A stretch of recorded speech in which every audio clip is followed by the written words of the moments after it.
Papalegend team tubaye ikaze muri studio z'Isooko TV. Ngire ngo ni mwe ba mbere mugiye gukorera ikiganiro hano muri studio z'Isooko TV. Mumeze mute amakuru y'iminsi myinshi twari tuburanye kabisa. Sinzi aho mwaburiye abana. Mwagiye ku masomo mwese cyangwa ni bake. Yes, turabakira muri studio z'Isooko TV, amahoro y'Imana abane namwe ndetse n'abadukurikiye aho bari hose hatandukanye, abari muri Afrika, abari Masisi, abari wacu muri Congo, abari ku migabane y'isi itandukanye. Tubahaye ikaze muri kino kiganiro. Turi kumwe na Papalegend team. Papalegend team turabakira ku Isooko TV. Yes. Okay, ni turabazi dusanzwe tubazi muri abastari ariko mu muco cyangwa se muri formule y'ikiganiro ni ngombwa cyane kubanza kwivuga kugira ngo abatabazi cyangwa se ababonye bwa mbere babamenye. Muzajya muvuga amazina yanyu bwite ndetse n'amazina y'akazi. Reka duhere kuri Mr. Munyeshuri. Yes. Mwanaduza. Yeah. Amazina nitwa Ndanyuzwa Felix. Bakaba banze ku izina rya Sulemane. Yes. Sukari ya Malembo. Ndacyari jenyine. Uri wenyine? Kabisa. Yes, reka dukomere. Hari umuntu wawe ndeba nabi. Mpangura barakurikira kajisho. Kandi narabisezeye. Okay. Dukomereza hagati. Murakoze cyane, amazina ni Fabrice. Yes. Dibois. Yeah. Dibois. Yes. Ni nayo mazina ukoresha y'ubuhanzi? Yeah, ahantu hose ku byangombwa, Facebook, Twitter, Instagram. Yes, Fabrice Dibois. Okay. Tangira usobanurira abantu Dibois bivuze iki, kwera iki bise Dibois. Iyo wumvise izina Dibois uhita ukeka nk'ikintu cyihebe, iki ari Shabab gihugu. Iyo ni Aisha. Ni Yes. Dibois bivuga w'igikundiro, ubabarira, wakira. Yeah. Bese bivuga umuntu mwiza. Beloved, Yes. unit, accepting. Yeah. Wambaye neza musaza. Wambaye neza uraberewe. Kubera Imana. Iyi ni honeymoon. Abantu batarashaka ni imbaraga zo gushaka. Yes. Ako kaboro wambaye mu ijosi kitwa gute bakaguza ngahe? Ngangaka. Iyi ni Nike na ka necklace gasanzwe tu.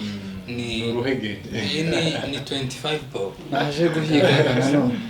Tigayenz. Okay, reka dukomereze ku ruhande rwawe. Bon. Merci pour votre Bienvenue. En tout cas, vraiment, je m'appelle Rugeo David. Yes. Wa Mulombo. Mbonye. Non, peut-être. Murakoze cyane. Yes, turabakire cyane mu Isooko TV. Ewana mwisange hano ni muri studio z'Isooko TV.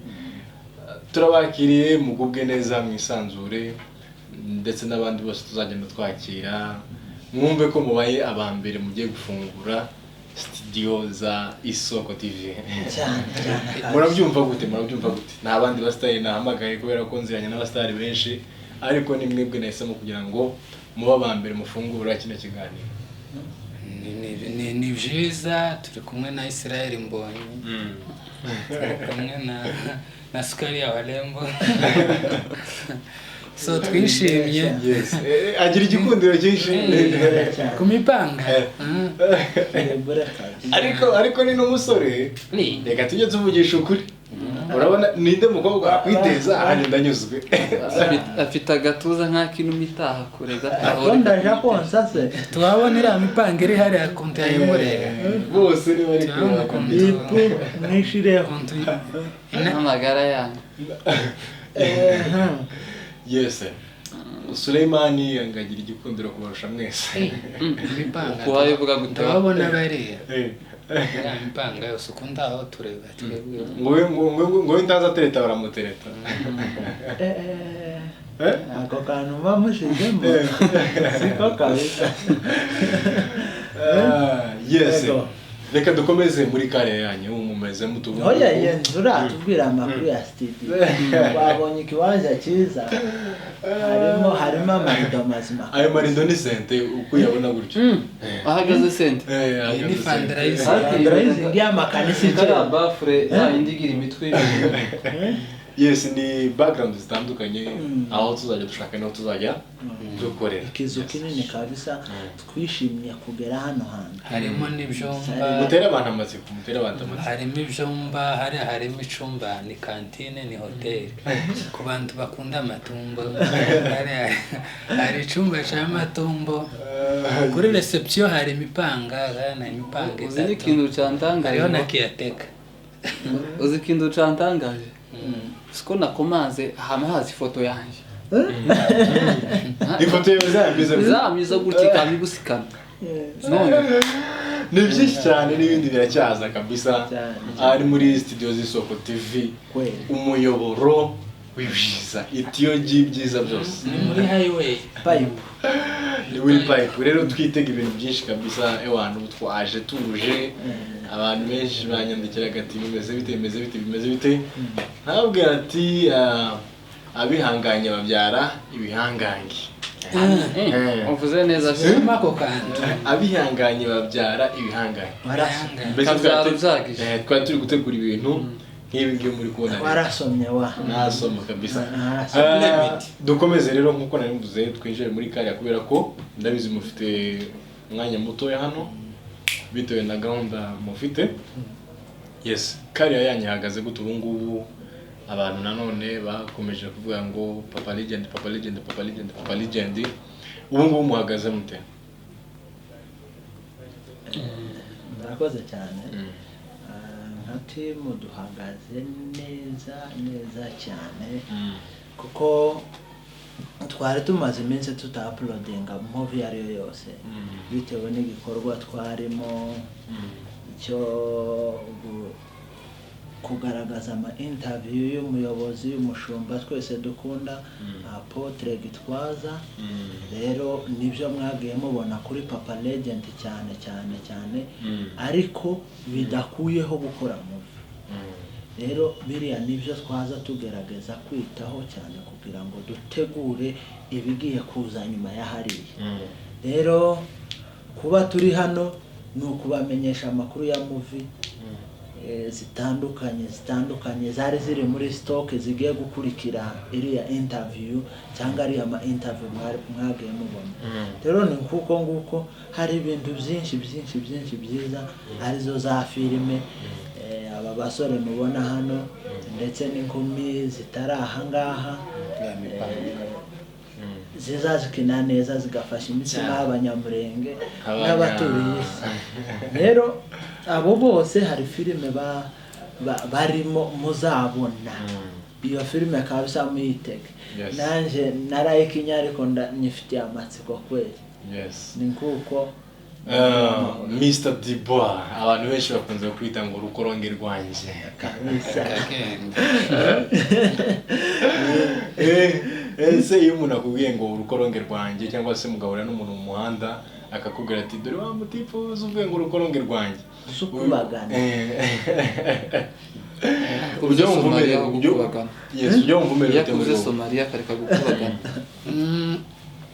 Ntahora bimbwira mash turi no kuza hano kuri studio babikubwiye ko urashaka kubitsa imbere za studio. Hoje turahorana ntaho nonyura batamuhamagaye ngo pembe tukazawishinga sukari ya walembo uko nukungambanira. By the way abari byiza kurya yibona wari ikintu carageze mu bantu message mwashakaga gutanga mukabona ko yageze ku bantu kabandi bose abari ibintu byiza uzumva nyine ari nk'ibintu by'imbombo muri wewe. Yes, dukomereze kuri Mbonye. Abantu benshi bakunze kuvuga ngo urasana Mbonye. ese wowe iyo wirebye mu kirahure kubera ko uzi isura ya Mbonyi iyo wirebye mu kirahure ubona usa na Mbonyi koko oya ahubwo Mbonyi asa nawe Mbonyi ashobora kuba asa nanjye sinsa nawe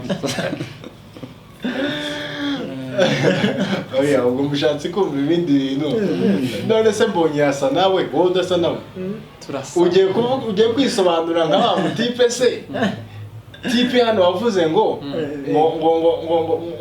bamusomye ngo nako ntiyamusomye ngo ahubwo bamusomye habayeho igikorwa cyo guhuza amatama none se umuntu yagusoma wowe ntumusome akubise hano nabyivugire ni gute bagusomye wowe ntibabasomye gute mwasomanye uwo wasomanye ninde n'uyu digwa ukuni gute muri filime mwakinnye yitwa ngo Ibombora ry'ubu igisaza umusaza uvuye ruguru araje akubitanye n'ibipanga mu mujyi atangiye kwibagirwa mu gihe cyo uwo mpanga witwa gute Shadib kuri kumureba ari aho ko bicaye kandi areba Nyaminembwe yes none umuntu yagusoma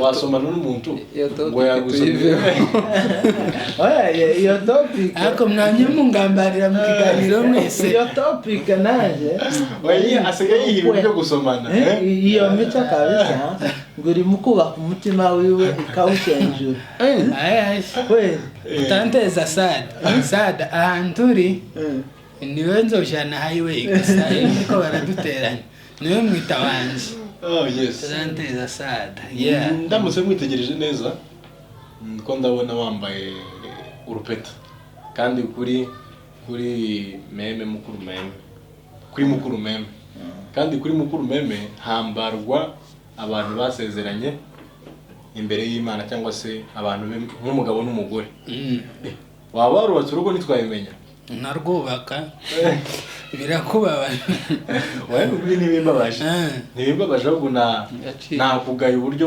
yaciye inyuma y'itegeko aje gusaba imbabazi uburyo utadutumiye iyo mpeta isobanuye iki iyi impeta ni ukuvuga ngo ni umuntu wawitegura gukora ubukwe urabona simeze nk'izindi oya iyo umuntu ari kwitegura gukora ubukwe oya kala nta musumba zose ushatse uvuga ngo musumba zose ni bakiyateka ukaza ushira it's depend na principe y'umuntu so ntubona ko yanje ari black ko ndashaka umupanga tuzorushinga kandi wirabura ibyo ni se imipango bivuze sinzi imipanga rero yose by the way twaza dukina nari mfite role ndi umupapa nyine nashidutse twageze muri interview nyambaye niyo mpamvira aha ngaha ndaza kubura imipanga yose ndi single ni searching ndabakunda cyane kwisobanura nangiye kukurizaho kabisa imipanga yose ya gutunga gahitoroshi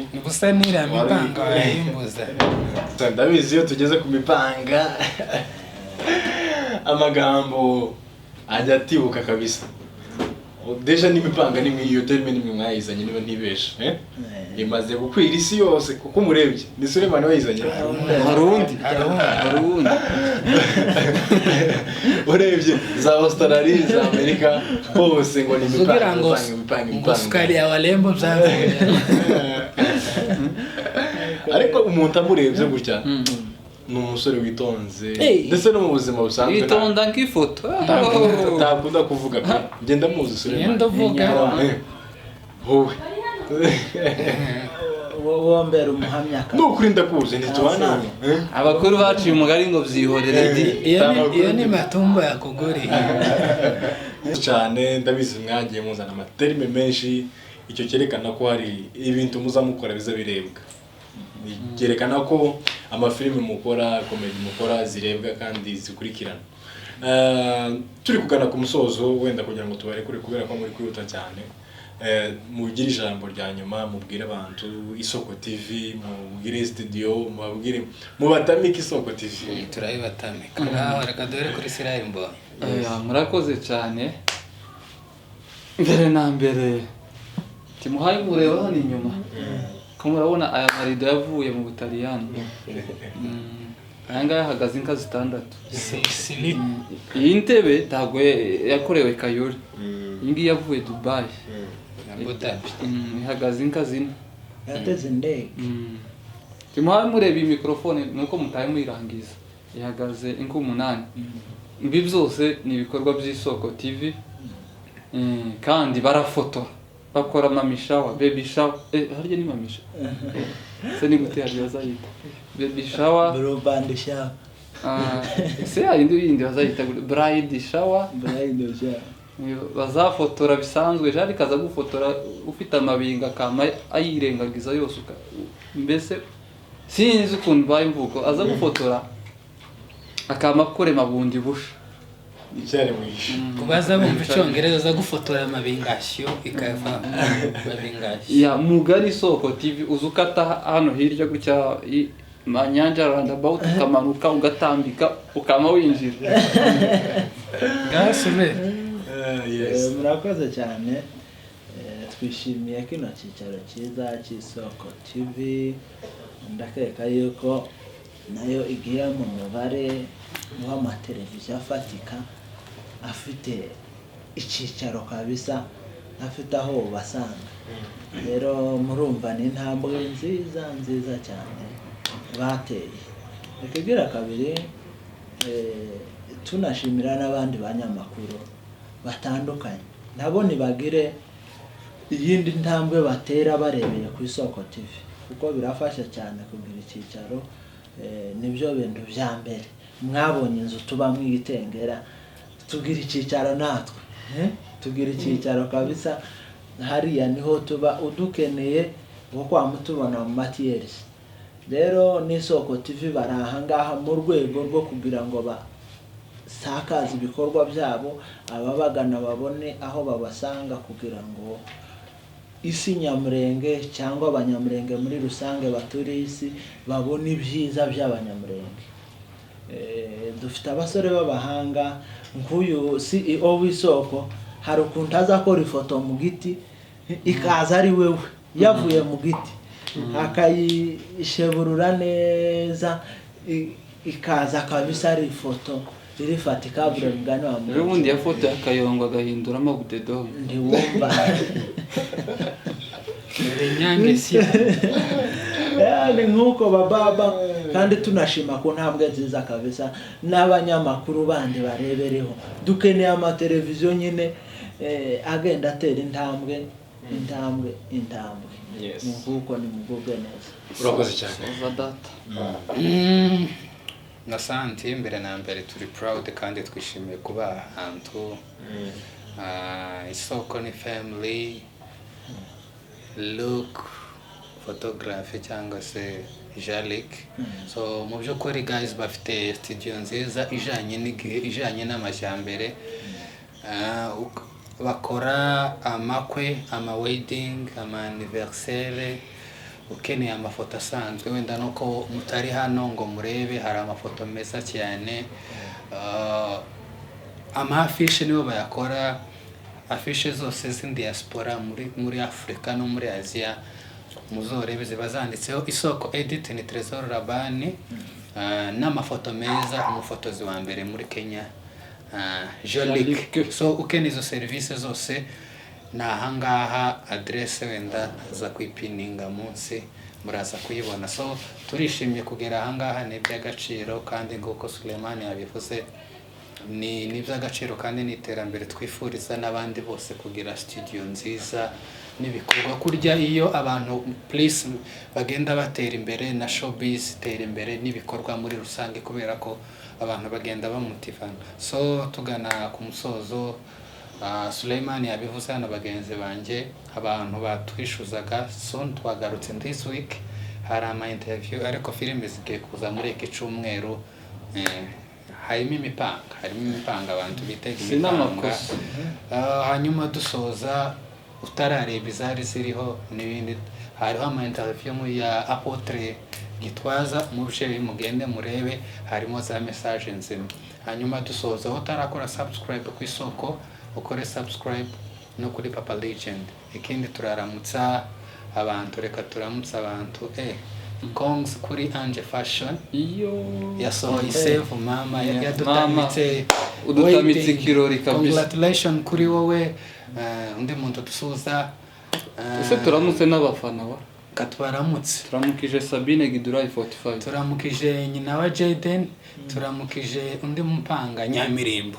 God bless you mukozi w'Imana. Katuramutse na Ngoga Daudi Ngoga na Maxime Chairman ya n'abandi bose wenda tutabashije kwibuka na CEO mukuru CEO OG hanyuma n'abandi bantu bose.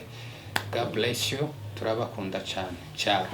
turamukije na Jarika inyuma na Sengo koma umunsi asohotse hanze impanga izotomboka kweli. Ya ni studio ijanye n'iterambere twasanzemo impanga hariho Nyaminembwe hariho Mami hariho Gift hariho na Mzee Ruzunguza umukomedi wa mbere Bugande. Hari ibyamamare gusa. Yes. Yeah.